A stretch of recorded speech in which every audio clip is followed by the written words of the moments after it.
ஓம் சரணாகத தீனார்த்த பரித்ராண பராயணே சர்வஸ்யார்த்திகரே தேவி நாராயணி நமஸ்துதே. வணக்கம் நேயர்களே, இது மகாலட்சுமி ஜோதிடம் வழங்கும் காலச்சக்கரம். உங்கள் அன்பு ஜோதிடர் ஸ்ரீராம்ஜி பேசுகிறேன். அனைவரும் நலமுடன் இருக்கிறீர்களா? நன்றாகத்தான் இருப்பீர்கள், நன்றாக இருக்க வேண்டும். இன்றைய காணொளியில் நாம் காண இருப்பது லக்னாதிபதியின் பரிதாபங்கள். இதன் தலைப்பு.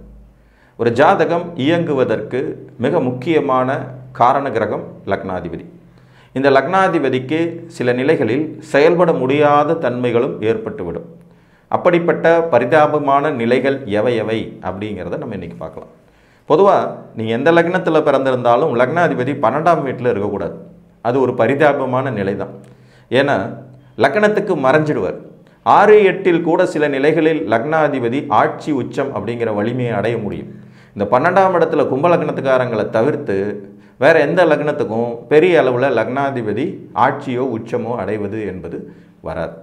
இப்போ மேச லக்னத்துக்கு 12 இருந்தால் நட்புன்னு எடுத்துக்கலாம். ரிஷப லக்னத்துக்கு 12 இருந்தால் மறைவுன்னு எடுத்துக்கணும். மிதுன லக்னத்துக்கு 12 இருந்தால் நட்புன்னு எடுக்கலாம். கடக லக்னத்துக்கு சந்திரன் 12 இருந்தால் மறைவு தான். சிம்ம லக்னத்துக்கு சூரியன் 12 இருந்தாலும் மறைவு தான். கன்னி லக்னத்துக்கு புதன் 12 இருந்தாலும் மறைவு தான். துலா லக்னத்துக்கு 12 நீச்சமே அடைவார். விருச்சிக லக்னத்துக்கு 12 சமம். தனுசு லக்னத்துக்கு 12ஆம் இடம் சுமார் தான். மகர லக்னத்துக்கு 12ஆம் இடம் சுமார் தான். கும்ப லக்னத்துக்கு 12ஆம் இடம் மட்டும் ஆட்சி. மீன லக்னத்துக்கு 12ஆம் இடமும் வீக் தான். அப்போ லக்னாதிபதியின் பரிதாபத்தில் முதல்ல வர்றது இந்த 12ஆம் இடம். அடுத்தது 6ஆம் இடம் 8ஆம் இடம் தொடர்புகளும் வீக் அடைய தான் செய்யும். ஆனால் சில நிலைகளில் லக்னாதிபதிகள் அவங்க ஆட்சி உச்சம் அடைஞ்சிருவாங்க. இப்போ ஒரு தனுசு லக்ன ஜாதகத்திற்கு குரு போய் 8ல் ஆட்சி உச்சம் அப்படிங்கிற வலுவை அடையும். ஆனால் அதே நேரத்தில் 6ஆம் இடம் அவ்வளோ பெரிய வலுன்னு சொல்ல முடியாது. இந்த லக்னாதிபதி 6, 8, 12 போன்ற ஸ்தானங்களில் அமராமல் இருப்பது ஒரு சிறப்பு.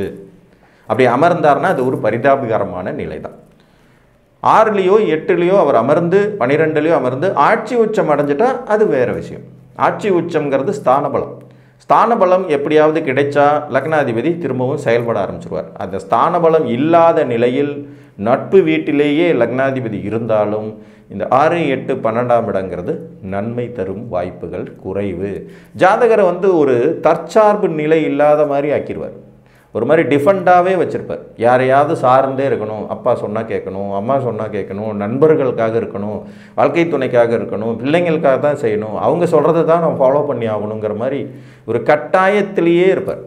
ஒரு ஜாதகம் சமீபத்தில் கூட பார்த்தேன். நல்ல வேலையில் ஐடி கம்பெனியில் அருமையான வருமானத்தில் இருந்த ஒரு ஜாதகர் பேரண்ட்ஸுக்காக வேலையை உதறி தள்ளிட்டு அப்பா நடத்திக்கிட்டு இருக்கிற ஒரு சின்ன ஸ்டேஷனரி கடையில் வருமானத்துக்கு பற்றாக்குறை நிலையில் வாழ்கிறார். புரியுதா உங்களுக்கு இந்த வித்தியாசம்? இது லக்னாதிபதியின் மறைவுனாலையும் சில கிரக தசாபுத்திகளின் மறைவுனாலையும் ஏற்படுறது. இப்போ இந்த ஒரு நிலையினால் ஜாதகர் எதிர்காலத்தை ப்ரெடிக்டே பண்ண முடியாத ஒரு நிலைமைக்கு தள்ளப்படுறார். ஒரு நல்ல வேலையில் இருக்கும்போது அவருக்கு பொண்ணு கிடக்க ரெடியாக இருக்கிறவங்க அதுக்கப்புறம் கொடுக்க முடியாதுங்கிற மாதிரி மறுக்கிறாங்க. பேரண்ட்ஸ் அதாவது கிட்டத்தட்ட நிச்சயமான திருமணம் நின்று போகிற மாதிரியான ஒரு அமைப்பு ஏற்படுது. ஸோ இதெல்லாம் தான் பிரச்சனை. அடுத்த லக்னாதிபதியின் பரிதாபம் என்ன அப்படின்னு பார்த்தீங்கன்னா, தனக்கு பிடிக்காத வீடுகளில் போய் உட்காரு. நீச்ச வீடு, பாவிகளோடு இணையிறது, லக்ன அசுபர்களோடு தொடர்பு கொள்வது. நம்மளை சுற்றி 4 நண்பர்கள் இருந்தால் நமக்கு குதூகலம் இருக்கும். லக்னாதிபதி மறைவு வீட்டில் இருந்தாலும் கூட நண்பர்களோடு மறைஞ்சிருந்தால் அது ஒரு மாதிரி சமாளிக்கக்கூடிய விதியாக இருக்கும். ஆனால் எதிரிகள் போய் உட்கார்ந்துக்கிட்டு அந்த ஏற்கனவே அவர் வீக்காக இருப்பார். இதில் எதிரிகளின் தொடர்புகளும் கிடைக்கும்போது மிக மோசமான லக்னாதிபதியின் நிலை பரிதாபத்திற்குரியதாக மாறும். ஒரு உதாரணம் எடுத்துக்கலாம். ஒரு சிம்ம லக்ன ஜாதகம். இவருக்கு 3ஆம் இடத்துல சூரியன் நீச்சம். லக்னாதிபதி 3ல் போய் சிறு மறைவு ஸ்தானம் மற்றும் நீச்சமும் அடைஞ்சிடுறார்.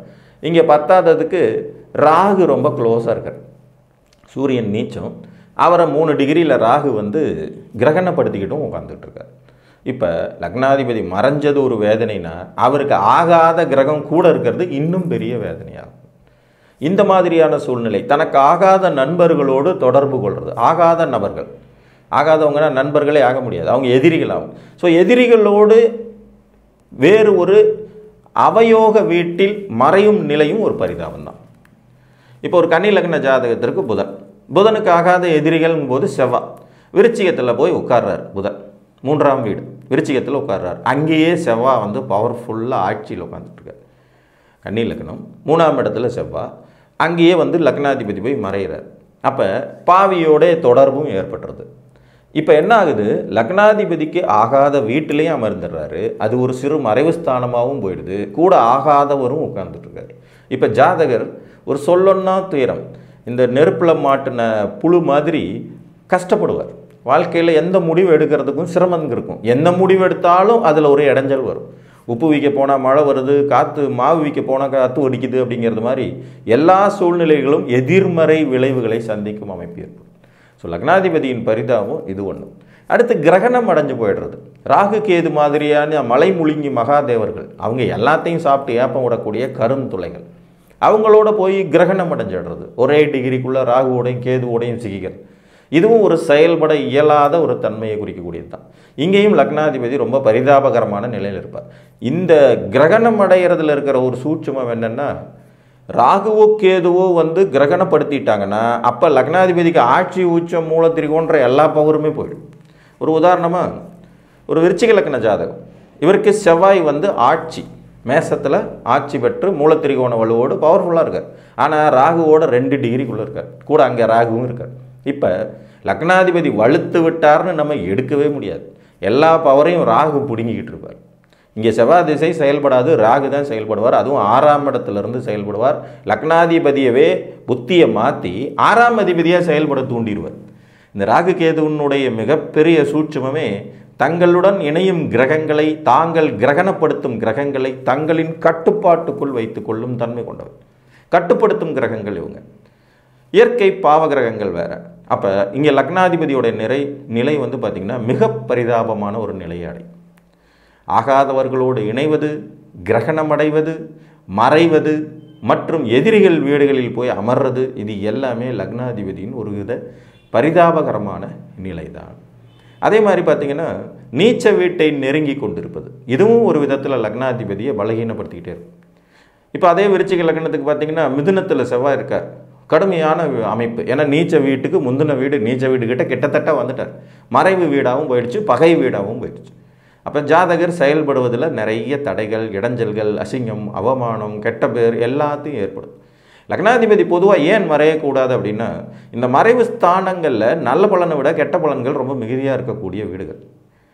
கெட்ட பலன்கள்லேருந்து வாழ்க்கை ஆரம்பிக்கும். லக்னாதிபதி எங்கே நிற்கிறாரோ அங்கேருந்து தான் வாழ்க்கை ஆரம்பிக்குங்கிறது ஒரு சூழ்ச்சியம். அப்போ அந்த கெட்ட பலன்கள்லேருந்து வாழ்க்கை ஆரம்பித்து லைஃப் லாங் அந்த போராட்டத்தை கொடுத்துக்கிட்டே இருக்காரு. லக்னாதிபதியை போய் 6ஆம் இடத்துல உட்காந்துக்கும் போது கடனால் அவதிப்படுவது, நோயால் அவதிப்படுவது, எதிரிகளுக்காகவே வாழ்கிறது, கடனை கட்டுறதுக்காகவே வாழ்கிறதுங்கிறது மாதிரியான சூழ்நிலைகள் உருவாகும். சிலர்லாம் பார்த்திங்கன்னா 65 வயசு கடந்து வேலை பார்த்துட்டு இருப்பாங்க. என்னென்னு கேட்டால் ஹவுசிங் லோன் இன்னும் முடியல, ஏதோ தெரியாமல் வாங்கிவிட்டேன், வட்டி மேலே வட்டி கட்டி கடனுக்காகவே இன்றைக்கி வேலைக்கு போக வேண்டிய சூழ்நிலைக்கு தள்ளப்பட்டிருக்கிறேன் அப்படின்பாங்க. எதிரிக்காக வாழ்ந்துட்டு இருப்பாங்க, நோய்க்காகவே வாழ்ந்துட்டு இருக்கிறவங்க இருப்பாங்க. இந்த நோய்க்காகவே வாழ வேண்டியதாக இருக்குப்பா அப்படின்னு. அப்போ லக்னாதிபதி போய் அங்கே மறையும் போது இந்த மாதிரியான விஷயம் வரும். ஸோ லக்னாதிபதியின் பரிதாபம் இந்த மாதிரி தொடரும். இவை இல்லாமல் ஒரு ஜாதகம் இருக்குன்னா அது ஒரு மாதிரி நல்ல ஜாதகங்கள், சுயமாய் முடிவெடுக்க தகுதி உடையவர்களாகவும், வளர்ச்சி அடையக்கூடிய தன்மை கொண்டவர்களாகவும், எதிலும் ஒரு தெளிவான கிளாரிட்டி இருக்கக்கூடியவங்களாகவும் இருப்பாங்க. லக்னாதிபதி 6, 8, 12 மறையக்கூடாது. அப்படியே மறைந்தாலும் அது அவருக்கு ஆட்சி உச்ச வீடாகத்தான் இருக்க வேண்டும். குறிப்பாக 12ஆம் இடம் ரொம்ப மோசங்க. தற்சார்பு நிலையே இல்லாமல் போயிடும். சுயமான முன்னேற்றங்கிறதுக்கு ரொம்ப சிரமப்படுவார் ஜாதகர். 6, 8 கூட நிறைய நிலைகளில் லக்னாதிபதி தாக்கு பிடிப்பார். ஆனால் இந்த 12ஆம் வீடு டோட்டலி அவுட். இதில் மோஸ்ட்லி ஆஃப் கிரகங்களுக்கு 12ஆம் இடம் நட்பு வீடாகவே வரும். ஆனாலும் செயல்பட இயலாத தன்மையாக போயிடும். இப்போ ஒரு சிம்ம லக்னத்துக்கு 12ஆம் இடத்துல சூரியன் இருக்காருன்னா லக்னாதிபதி நட்பு வீட்டில் தான் இருக்கார். ஆனால் என்ன பிரயோஜனம்? லக்னத்துக்கு மறைந்தபடி லக்னத்தை செயல்பட முடியாதபடி தடுத்து கொண்டிருக்கும் அமைப்பாக போயிடும்.